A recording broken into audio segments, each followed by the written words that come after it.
Саламатсыздар ма оқушылар? Жаңа 2020-2021 жаңа оқу жылы құтты болсын.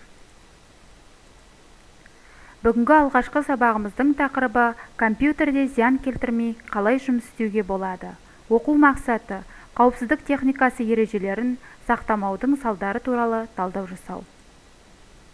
Оқушылар, алдымен мына сұрақтар төңірегінде ойланайық. Компьютерде жұмыс істеген кезде қандай қауіпсіздік ережелерін білесің?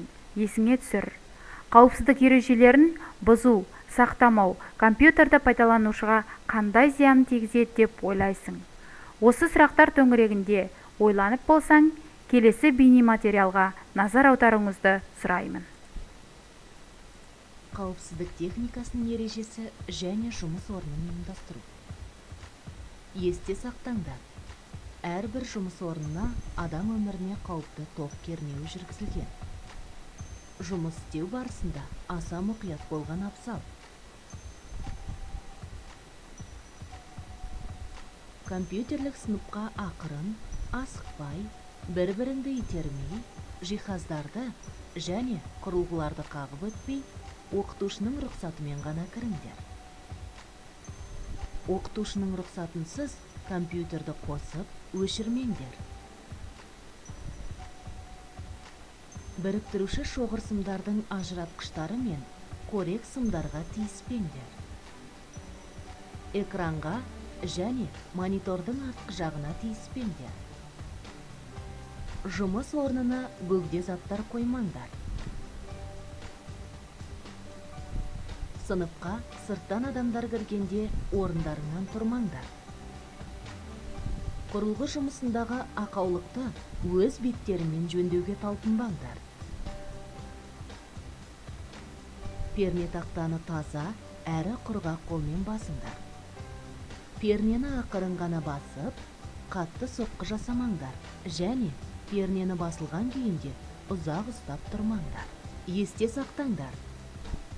Сақтық шараларын ескермесе, компьютермен жұмыс істеу денсаулыққа зиянды болуы мүмкін.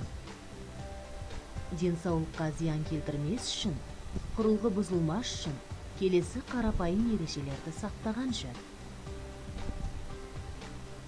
Компьютерге дұрыс отырмау иық пен белдің ауруына себепші болуы мүмкін. Сондықтан да компьютерге емін-еркін, бүкіреймей, еңкеймей және орындықтың арқасына қарай шалқаймай отырыңдар. Аяқтарыңды түзу ұстап, жерге қойыңдар. Екі аяқтарын қатар тұрсын. Созбаңдар және бүкпеңдер. Егер орындықтың биіктігін реттеуге мүмкіндік бар болса, онда оны иық пен білектің арасындағы бұрыш тікбұрыштан сәл үлкендеу болатындай етіп реттеген жөн. Адамның денесі үстелден 15-16 сантиметр қашықтықта болуы тиіс. Қарау сызығы экранның ортасына қарай бағытталуы қажет. Егер үнемі тағып жүруге арналған көзілдіріктерің болса, көзілдірікпен жұмыс істеңдер. Жұмыс істеу барысында иықтарыңды бос ұстап, шынтақтарыңды денеге сәл тигізіп отыру шарт. Білектерің пернетақтамен бірдей биіктікте тұруы керек. Ұзақ уақыт тапжылмай жұмыс істегенде адамның көзі талады. Сондықтан әрбір 5 минут сайын көздеріңді экраннан алып, алыста тұрған бір затқа қараңдар. Бүгінгі сабағымыздың термин сөздері: ақпарат, information, компьютер, компьютер, электронды есептеуіш машина, electronic computer, қауіпсіз сақтау, secure storage, қауіпсіздік, security, шаршау, tiredness, жүйке, nervous. Осы термин сөздерді үйден қайталап жаттап алуларыңыз сұралады. Оқушылар, мына сұрақтарға жауап берейік. Компьютерде жұмыс кезінде нені істеуге болмайды? Компьютерде жұмыс істеудің қауіпсіздік ережелерін бұзудың адамға әсері қандай?